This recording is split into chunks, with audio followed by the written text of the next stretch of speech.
Welcome. I see lots of people dropping in. I'm just going to give it a minute or two for everyone to join before we really get started. But feel free to introduce yourself in the chat in the meantime.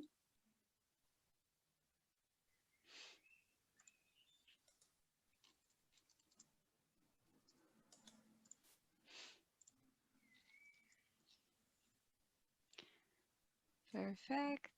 Welcome, everyone. I see that some people are introducing themselves in the chat and letting us know where they're tuning in from. So lovely to see people from all over the world. I see Indonesia, Austria, Germany, Shanghai, Brussels. Great. From the UK as well, Colombia, Canada.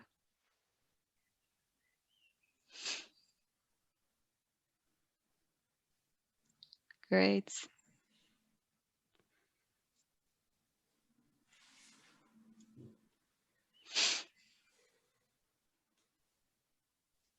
All right, perfect. So welcome everyone. I see that there are already around 70 of us here.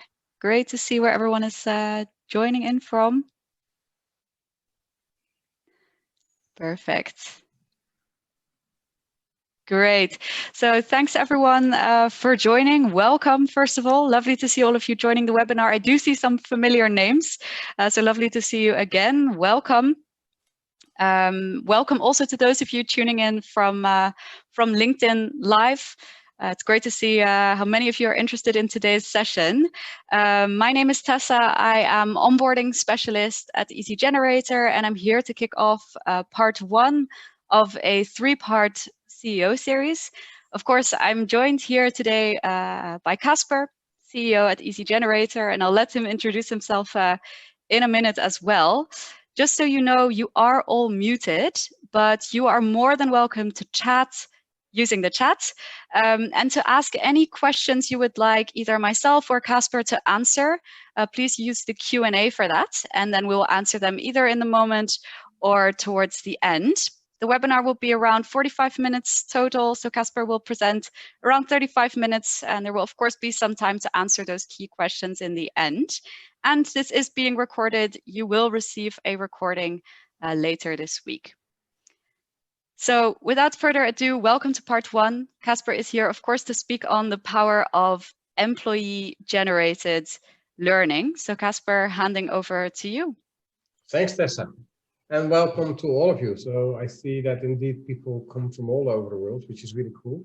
I saw it was raining in Brussels. I'm not far from Brussels. I'm in the south of the Netherlands, and well, it's now dry, but it did rain earlier today. So it's not really a great summer. But next, the webinar on the power of employee-generated learning. So I'm really happy to present that to you. And for me, that all starts with a quote that I really, really like. Yeah, here we are. And it's from Lewis Platt. He was the former Hewlett-Packard CEO. And he said, or Leslie said, if HP only knew what HP knows, we'd be 3 times more productive. And I heard this sentence a few times being quoted by other people with different company names in there. But I think this is the source. And I think this is really the essence of what we're talking about today, because in your company, there's so much knowledge. Basically, there's all the knowledge you need to do anything you want. And if you can get that to the surface, if you can sort of disclose that huge lake of knowledge, it would boost your productivity. So that is what we're talking about today. We call that employee-generated learning, and I will tell you a bit more about that. So it has been the start of why I started with Easygenerator. It was the solution that we have. And basically it was triggered because my personal frustration. I have held many jobs in the world of learning, performance support, knowledge management, but mostly in the last 20 years in the area of e-learning. And I got really frustrated. So there's an issue with speed, with cost, and with maintenance if you look at e-learning. So the first problem is speed. It is extremely tiresome and slow to create proper e-learning. It will take you between 90 and 240 hours for, as far as this research is concerned, maybe even more. But it is a slow process, that's clear. And with that, it's also an expensive one because, well, just add the hours, the hourly rate to the hours, and you get a simple sum with this outcome. So I even read this morning's amount that were even higher in other research. So it can go up to 30, 40, even $50,000 per hour of e-learning. So it is expensive, which both could be fine if it actually serves a job. But my main issue is maintenance. What I thought in the past is that once we create an e-learning course, we sort of neglect it. I wanted a project at a big oil company in the Netherlands implementing their model, LMS. And a part of the process was, of course, that we had to migrate the courses from the old LMS to the new one, to the Moodle one. And before we did, I thought, are the courses that you have still up to date? Are they still accurate? And they guaranteed me, yes, of course they are. We have a big team working on that every day, so no problem there. But nevertheless, we did a check. So we got 100 courses out of that old learning management system and asked the subject matter expert just to check, is this course still valid? Is it still accurate?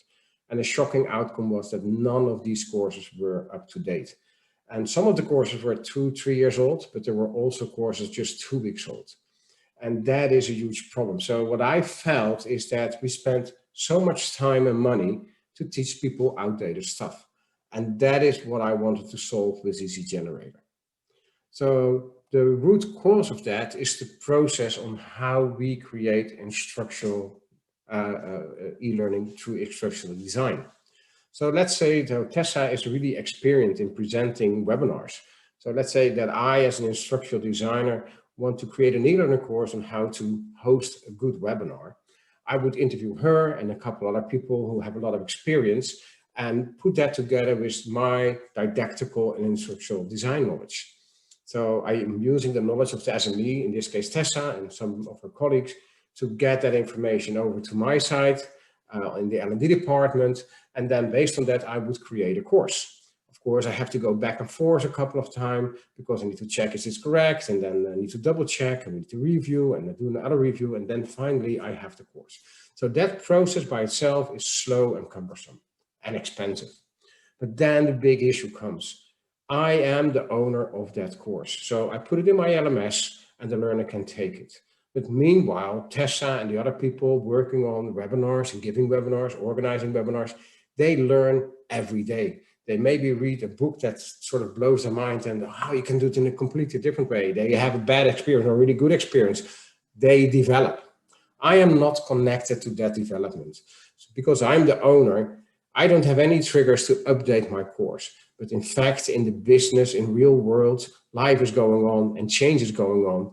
And I can't capture that progress. So that is the reason. So this process, the fact that I, as an instructional designer, am responsible for the course, that is the reason that it will be outdated. Very often, even as it's published, because the process is so slow, but most of the time, shortly after that. So this process is an issue. And that is what we need to change. The key thing that we need to change is that we need to leave the knowledge where it is. And that is in the business. So we call that approach employee-generated learning. And it's a very simple change of the process in creating the content. It looks like this. Oh, sorry. Why is this happening? Yeah, okay. It looks like this. So what you need to do is, the key thing is that the business needs to own the learning content or the performance support content. They need to be responsible for both the creation and the maintenance. So it's not the instructional designer, in this case me, who is responsible, but it would be Tessa who is responsible for creating and maintaining the course.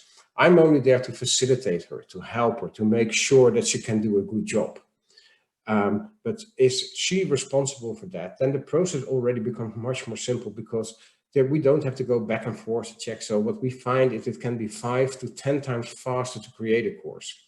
But more importantly, once it is published, and what we see, by the way, is that this kind of content is being published not only in an LMS, but very often also in learning experience platforms, performance support tools, intranets. I recently saw somebody using Slack and Teams as their learning channel, really cool.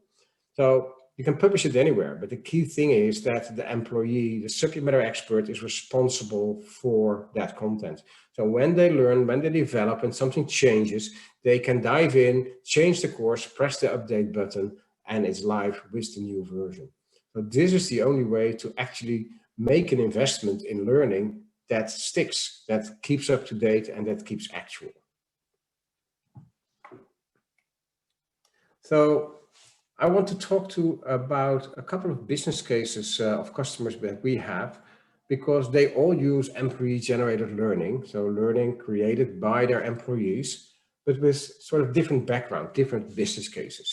So the first one I want to mention is Nielsen. Nielsen was not our launching customer, we had a few customers before that, but our launching enterprise customer. So Nielsen is a big consumer data company from the States, but they are worldwide, they're global, they have, I think, people working in 140 countries, but they are in trouble because they are in gathering consumer data and selling that data to companies that sell products and do services. The issue, of course, is they now have new competition. So now we have companies like Google and Facebook creating data like that and competing with them on that market. So that means they are in trouble. Their business model is under pressure. So they need to really watch every dime they spend. And they do that through Easygenerator. It is way, way cheaper to create content through Easygenerator with your subject matter experts than the old school process of centralized content creation through instructional designers. So they completely went for that, and they were the first big company who did that, and they're still doing that. So the company now has most of them still using Easygenerator very successfully, but it's for them the way to create real cost-effective learning. So the cost is for them a really key issue. Another example of a customer is Unilever. They use Easygenerator already for a couple of years now. And as their learning manager once explained to me, Unilever is a company that has two different speeds. They have a slow part and a fast part. So the slow part is the factories where they create all the stuff that we can buy in the shop. And those are brick and mortar. And once you put that down, it will not change overnight. So that is like a slower process. This change there is not that rapid. So if you do like old school approach learning, maybe even with face-to-face learning, it's okay. It will not change that fast. You have time to adjust if there is a change. But all the other parts of the business, then we're talking about marketing, sales, product development, there they see the speed of development ever increasing. It's faster and faster and faster. Learning has an extra disadvantage. So you can only create a course not at the beginning of a new product, but once the product is there or it's at least defined. So you have to start somewhere during the process. And because of the process of creating e-learning is so slow, like I described to you, they're just too late. The product is done, the training is not done. And that is their biggest issue. So Unilever, how they call that, they need to be able to create learning at the speed of the business. So it needs to be fast, it needs to be accurate. And of course, they love that it's cheaper and they love that you can keep it up to date. But for them, that speed of going to market at the same time as the product, that is the key thing. So Nielsen has a focus on cost, Unilever much more on speed. The third one is also the interesting one here. It's Kellogg's. They really believe, their learning manager, Thor, he really believes that the business should own the responsibility for learning. And it's really his conviction that they should own that completely. And that is the key thing of employee-generated learning. And that's why we are a great fit for them. And when they started with Easygenerator, he actually negotiated a price for all the brands that have. So they have many brands like Pringles, and I don't know what more, but I think many, many brands. And he only negotiated like a price and a default contract. But then he told everybody who knocked on his door, okay, I have a learning request, can you create a course? He said, no. He said, you have to do it yourself. Here's Easygenerator. This is the price negotiated. You can buy it yourself, arrange it yourself. And if you have any questions, I'm here to help you. I will support you, but it's your responsibility to do that. The first thing that happened is that a lot of the learning requests, something like 20%, I believe, just went away because people were rethinking, wait a minute, I have now to create a course. Isn't there a better solution for that? So they came up with smarter solutions that sort of did not involve the creation of an e-learning course. So that is an interesting fact by itself. But the rest, they started creating content and they actually had to buy their license with Easygenerator and they have to find their own authors and create the content. So they're really owning it. So now a few years later down the road, so they do now have luckily a corporate license because we had to send so many invoices to all the different brands. That was a lot of work, but the principle is still there. They really believe that the business should own the content, both the creation and the maintenance. That's the only way that you can do it in a good way. And I think that is one of the reasons that it is a big success at Kellogg's. And the last business case that I wanted to discuss is Electrolux.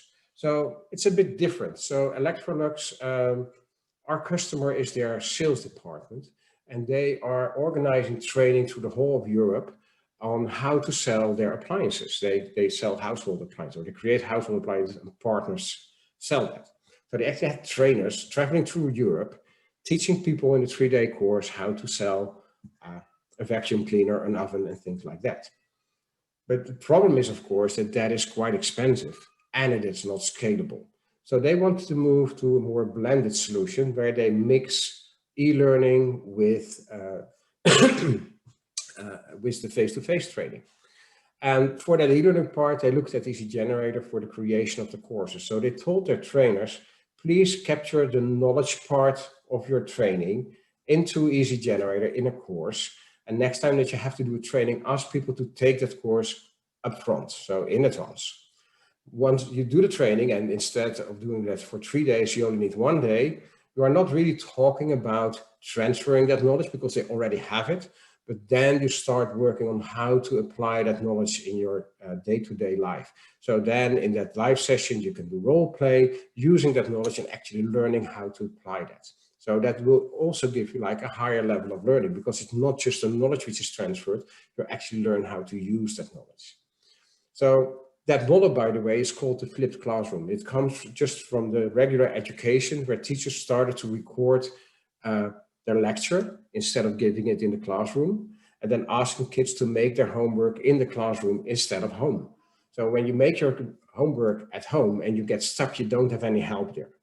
When you get stuck in the classroom, the teacher is there to help you out and you can actually learn a lot from making those mistakes. So that principle, the flipped classroom, is being used by companies like Electrolux to transform their face-to-face training to e-learning, but in the process, not only moving partly online, but also improving the quality of the learning because it is less focused on the just transferring of knowledge, but it really adds that extra layer of applying that knowledge. So they're doing that, by the way, due to COVID. I think traveling has been canceled. So they moved the last day training also online. So they're now completely online, but it's still a blended approach of transfer the knowledge to an e-learning course, learning how to apply that through a face-to-face training, whether that is online or face-to-face is not that interesting. A trainer telling you how to do that, learning you how to do that. So 4 real different business cases that all shed a light on EGL, employee-generated learning, in a different way. So Nielsen focused on cost, Unilever focused on the speed of development, Kellogg's on the ownership of the content in the business, and Electrolux helping them to transfer into a blended learning model with a flipped classroom.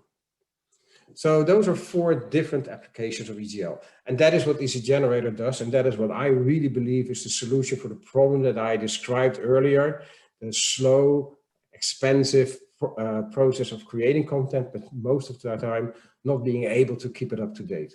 So I think these are 4 examples of companies who are doing that successfully. And the interesting thing is that we are now doing that as a company, but my role as a CEO goes one step beyond that, of course, because I need to look ahead. I need to know what is 2 or 3 years from now down the road, what is going to happen in the world of learning. So what kind of things do we need to start developing so we have that in the product once those changes are there? So I'm always trying to look ahead. So I was looking at the trends and the developments in the world of learning. And I found like more than 100 trends described in blogs, webinars, whatever. But I brought them back to what I think are the 4 main trends in learning today. So the first one is that there is a huge shift from formal to informal learning.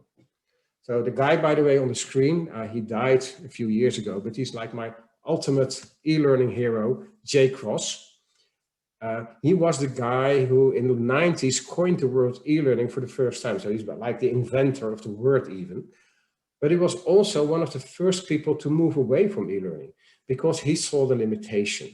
So on the right side of the screen, you see the circle with the formal learning, the 10%, the social learning 20%, and experimental learning 70%. That is referred to as a 70-20-10 model. You can, by the way, argue about the percentages, but the idea is correct. Only a small part, if you are a competent worker, so you have your formal education and you're working for a couple of years, if you look at your knowledge and the skills that you have that you need in order to fulfill your job in a good way, only 10% of that knowledge comes from formal education. And formal education is from kindergarten to university. It is e-learning courses, face-to-face training. All that together amounts up to the enormous percentage of 10% once you are a competent worker. So that means that 90% is not formal, but informal. And there are two parts there. So social learning, learning from your peers, learning from your co-workers. But most important is learning by doing, learning on the job. You become a good sales guy by selling and failing at that sometimes and learning from that. Or you become a CEO by running a company. You can't learn that from a book. So the 70-20-10 model applied to how learning was. So because Jay saw that e-learning was focusing 100% on the formal learning part. There were courses published in learning management systems, and that was it. And he said we need to start paying attention to the other 90% as well. So he wrote a book on informal learning. He wrote books on workplace support and workplace learning. And that is really the start of a big hype. That is still going on. I think it's a bit over the top already, but it did change the awareness with all learning departments that they need to focus not only on formal learning, but also on social learning, knowledge sharing, and workplace learning. And that sort of by itself created a huge shift from formal to informal. We see the budgets moving in that direction. You see the attention moving directions, and you see all kinds of projects and initiatives in that direction. So it's something that's going on already for 10 years, but is now really mainstream, happening everywhere. Then the next one is Bob Mosher and Conrad Gottfredson. They came up with what I think is like a brilliant notion. And especially, I think that it was Conrad, he told me once that he, in his first job, landed a learning job, had no experience, and he said, it can't all be the same learning. So probably there are different moments, different learning needs at that moment. And he came up with the 5 moments of learning needs. And I think it's really brilliant. He found out that there are 5. So you have a learning need when something is new, when there's more information, when something changes, when you need to solve something, an issue, and when you have to apply something. And the interesting thing is that he divided the learning process and the working process into 3 phases: train, transfer, and sustain. When you're new to your job, you have to learn everything. Then a formal course or a face-to-face training is really in order. So you need to learn quickly a lot of information. The same is when there's a lot of new or a lot of more information, and you have the same learning needs. So new and more are really in the training phase, and formal learning is really an option there. And what you see, the black line going up in the graph, that is the learning curve. But we have a mind that is made to forget. So yeah, that is how it works. So you get so many information in, and your mind is filtering that out. And it really needs a trigger to store information in your long-term memory. And if it doesn't have that trigger, it will just push the information out and forget about it. So that is the black line going down, is the forgetting curve. So once you've been trained through the formal training or the other ways that you can do the new and more learning needs, you come into the transfer phase where you become competent. And you see the gray line, by repetition and practice, you become completely competent on your job. And once you're competent, you're in the sustain phase. But still then you have 3 learning needs. So if something changed, you need to know how to handle that. When you encounter a problem, you need to know how to solve it. And with all these things that happen, you need to know how to apply that into your work. So these 3 moments of learning, they still happen while you're working.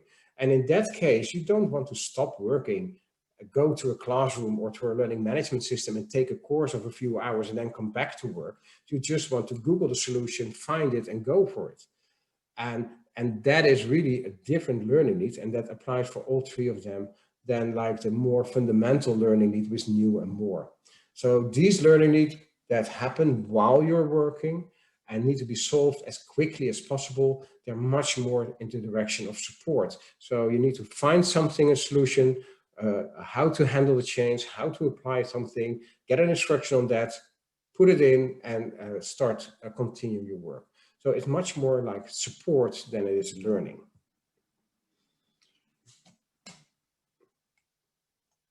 We go to trend number 3 and another e-learning hero, and that is Cathy Moore. So Cathy Moore had a really simple notion, which is so powerful. Basically, her statement is just knowledge, having knowledge in a company, in a corporate environment, doesn't have any real value. Only if you're able to apply that knowledge through your skills, then it becomes valuable. With that, she created a theory called action mapping. And what it says that if you create learning objectives, you need to connect them to business goals. And a learning objective is not what you need to know, but it's what you need to be able to do. So that is a different approach. And with that, she created like a new direction there. And I really recognized it. I think knowledge is getting less important. Having the skills to apply that knowledge becomes more and more important. So for example, I have to do as a CEO a lot of work with Excel, but I'm not a real Excel hero. I know about it, but sometimes I just don't have the knowledge. So yesterday I just had to create a query where I had to combine numbers from 2 tables and based on that do something in the 3rd one. And I know you can do that in Excel, but I really don't know the formula. I just Googled it. I found the formula within 30 seconds. And then I had the knowledge, I had the skills, I have to say, to apply that knowledge. And I was able to just create that query and continue with my work. So I can just Google the knowledge and if I have the skills, I can apply that. And that is becoming more and more common. And what you see is that more companies are actually wanting to create a company Google with company specific knowledge that people can just find really quickly that will help them and apply them to their skills. Which brings us to the last one. And that is, I think, a really important one. It is a trend that things are moving from top down to bottom up. And there's an analogy with the TV. So what you see on the left, the TV with really old school TV even. That is, a TV is broadcasted, it is organized top down. So somebody comes up with a program. So you have the news at 8, you have Inspector Columbo at 8:30, and you have a soap at 9, for example. And that's it. You only can follow their leads. You don't have any influence. Well, you can switch channel, but it's somebody else, again, decided for you what you have to do. So with that, it is like the old school way of learning as well. TV is the same as an LMS, and a TV program is the same as a learning program. You're onboarding as a new employee. Here are 10 courses, take them and you're onboarded.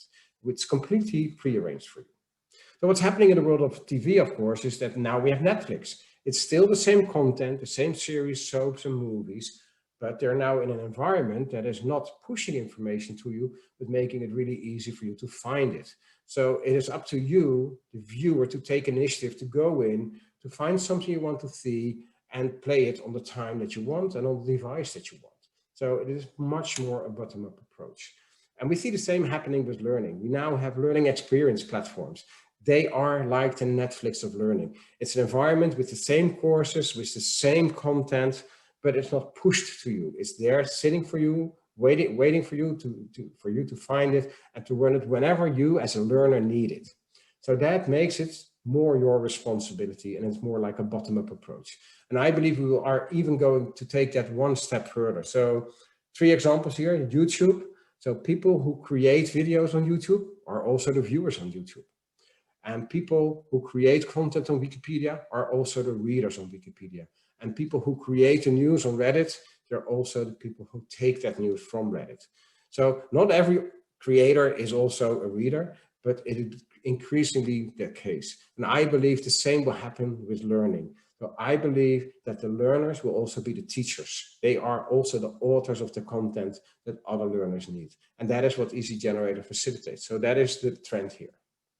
And these 4 trends are actually, you can combine them into a diagram. So you see from the bottom to the top, from learning to support, from the left to the right, diagonal, from formal to informal. You have knowledge to skills from right, bottom to top left, and in the middle, top down to bottom up to the right.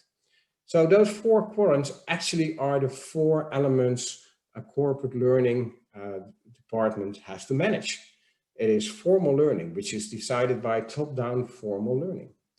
We see knowledge sharing, which is still learning, still the same courses, but now created by employees. So now it becomes knowledge sharing because an employee is putting his knowledge in a course, sharing it with his peers. And we see performance support coming up. And that is very often informal. It is support on the workplace, and we see more and more that also that is created bottom up by your peers. So they are sharing the solutions for your problem, for example. And also, of course, with talent development, where skills are sort of the key thing, very often top-down organized. It is really done through a supportive way with coaching on the job and things like that. We see that happening also more and more. And we see the trend in learning that we are moving from formal learning to knowledge sharing. Actually, that is what happened, what Easygenerator did when we launched 8 years ago, because we are now in an environment where people can create courses themselves. So they share their knowledge in the form of a course. But we're now in the next step. We believe that those people also will create the performance support content of the future. So a checklist, a how-to guide, a best practice, a frequently asked questions, information like that. Really small nuggets of information where you capture a part of your knowledge and transfer that to an employee, to a fellow worker that can just find it easily and use it while they're working, solving a problem, or helping them deal with a change, or helping them to apply something. And the same with talent development. So we believe that the attention from the learning department and attention from the learning community is moving from formal to knowledge sharing, which already happened. And now the top is also being involved more and more. So performance support and talent development. And interesting, Kasper, oh, yes. sorry, maybe I can interrupt you here. There's a question that I think is relevant also with knowledge sharing and performance support. Marijn has asked, yeah, I like learning at the speed of business. To keep people learning, it should help them become better at their job. A lot of momentum and motivation in learning is lost because of employees not learning what they feel they need to learn. What are your ideas on making the learning offering adaptive to individual learners?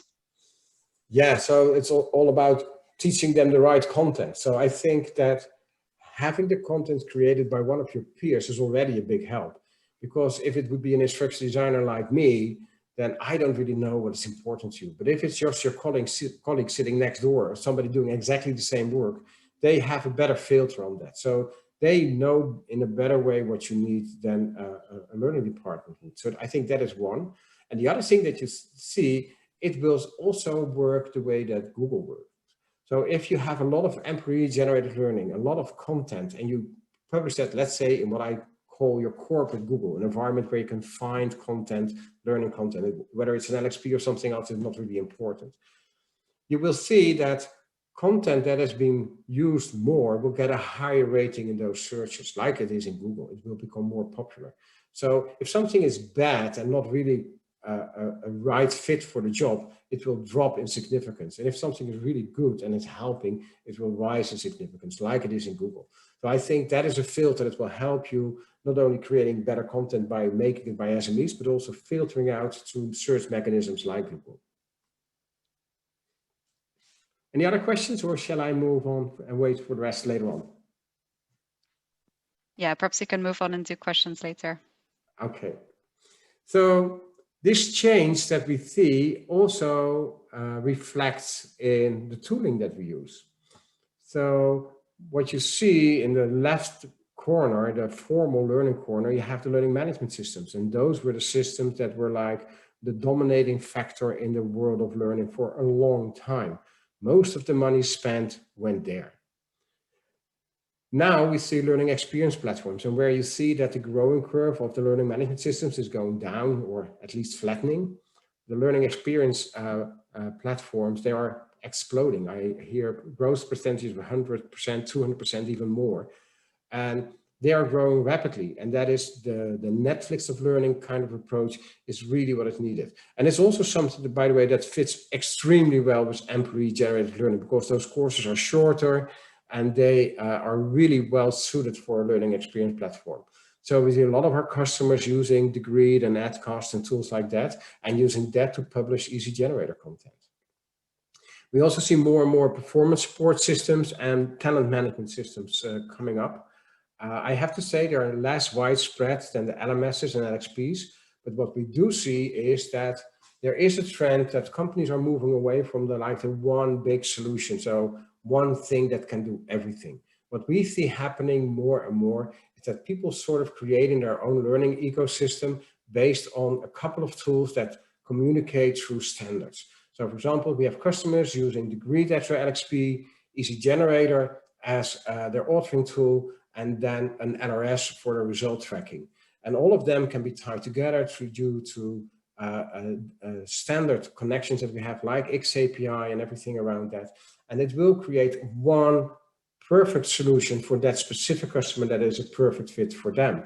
And somebody else will maybe take out one of those elements and adjust it or add another element to it. So you can build your own system like it with Lego blocks and put it together. And I think that is something that we see happening more and more. So like a lot of specific, really good solutions for one specific purpose, like Easygenerator, we are only good for employee-generated learning. If you are an instructional designer, you want to make a real interactive, really fancy, really complex course, you shouldn't use it. It is not meant for that. It is really specific. And with learning ecosystems, you have the ability to plug in those kind of specific systems and tie them together. So that is what we see happening a lot. Sorry, went the wrong way. Here it is. So when I talk to learning managers and I ask them, okay, what is like your ultimate goal? What do you want to reach? So let's say the mountain on the screen is the Mount Everest and the flag is on the top of the Mount Everest. What is there? What is your ultimate goal there? And then people start talking about building a learning culture and things like that. So changing the company so people have a mindset that is formed around learning, that is formed around development and things like that. And so I tell them you can see Easygenerator and employee-generated learning as your base camp. So it is a starting point where you can start from, because it's an easy way to start. And it's like building a foundation where people getting used, sharing their knowledge, but also learning from their peers, which is like one of the stepping stones to build a culture change over time and to build an actual learning culture in your company. Because that's not something that will happen overnight. It's not something that you can do with one action. It is something that will take a long time. But Easygenerator and employee-generated learning are building stones in that process. And so you can use that as, like I said, the base camp for the start of your climb to the top of culture change. So we see that this is being used as part of, but also as like a sort of accelerator of culture change. So finally, so what could you do next? So if you are interested, so please dive in. And there are very simple ways to start. So like a culture change, starting with employee-generated learning is not something that you can do tomorrow and the whole company will jump on it. It is something that you will start doing, build success and build on that. So for example, some good tips for you are, you already have subject matter experts probably that you work with, that you create courses with. Just switch it around. Ask them, okay, here's an authoring tool, start creating it yourself and I will just help you. Make them responsible instead of you being responsible. So just that step by itself will already initiate a huge change. Make your subject matter expert responsible for the content creation and you just supporting them. So you don't have to find new people, you don't have to find new projects, just do them in a different way.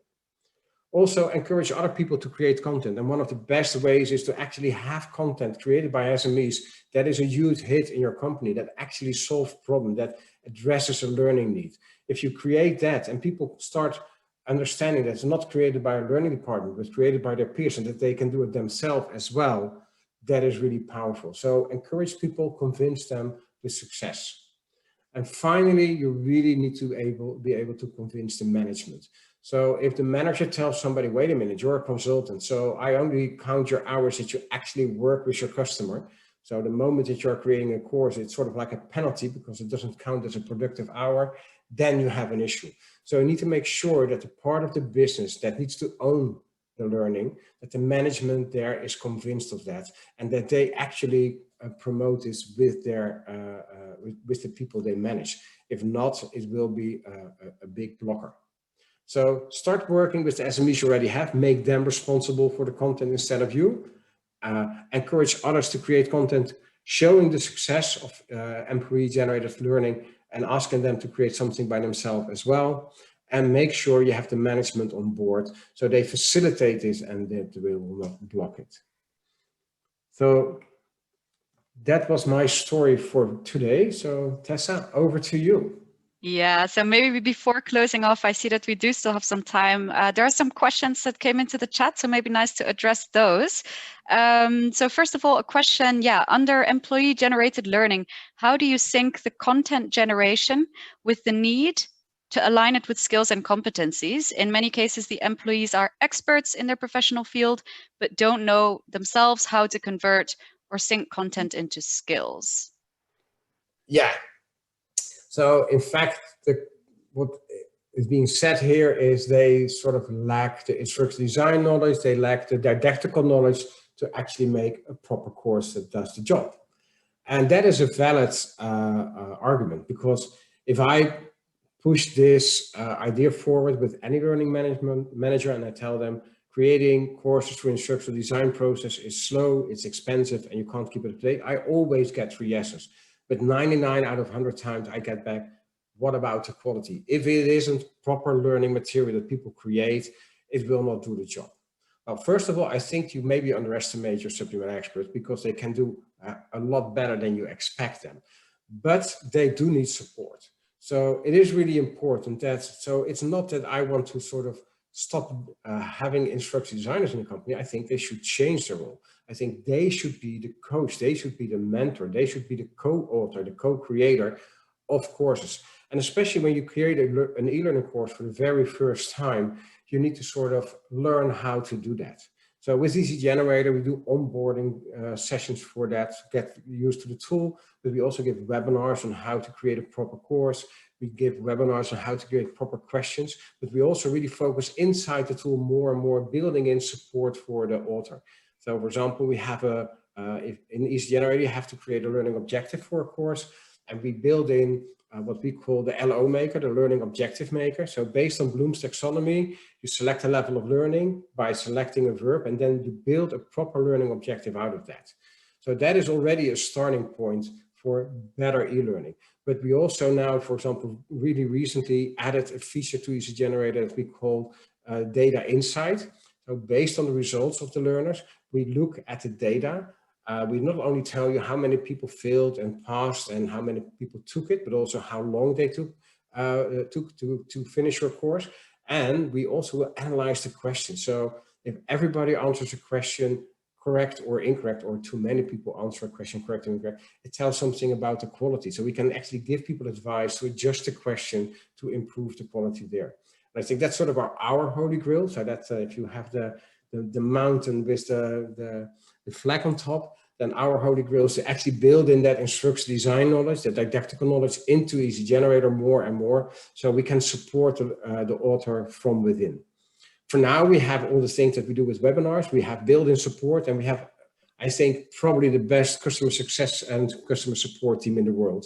So in Easygenerator, you have an option to just click a button, ask a question, and it can be on a tool, but it can also be on any didactical question. We even have a brand guarantee that if you fail to create a proper course, just let us know. We'll sit down with you online and we'll work with you until you have a proper course. So that is how we try to address. It's a relevant issue, but we try to address that way. Yeah. Great. All right, great. Thanks, Kasper. I see that we've got 1 minute left, so rounding off perfectly, I would say. There were a few questions unanswered still, but as Kasper said, you can always reach out in the chat. Also for didactic advice, I saw that some people were asking, yeah, what's the best size for an e-learning and should we split it up if it's too long? That's also the kind of questions that you can always ask us through the chat as well. Happy to help in that way. But yeah, to round off, I would say thanks everyone for joining part 1 of the 3-part series. It seems from the comments that many of you have at least gathered some inspiration from today, so lovely to see that. And yeah, I would say keep an eye on our LinkedIn for the 2nd and 3rd part. Without giving too much away, yeah, we're going to cover also more about the implementation and yeah, about the content that's generated specifically as well. So yeah, do you have any closing thoughts yourself, Kasper? Any advice to share? Thank you for hosting this, and I look forward to part 2 and 3, actually, where I will play a bit less of a role. I will be more the host. We involve a couple of other people who have really practical skills and experience in implementing things like this and tap into their experience as well. So I look forward to that. Yes, perfect. Thanks everyone for joining, and yeah, have a good rest of your week. Goodbye.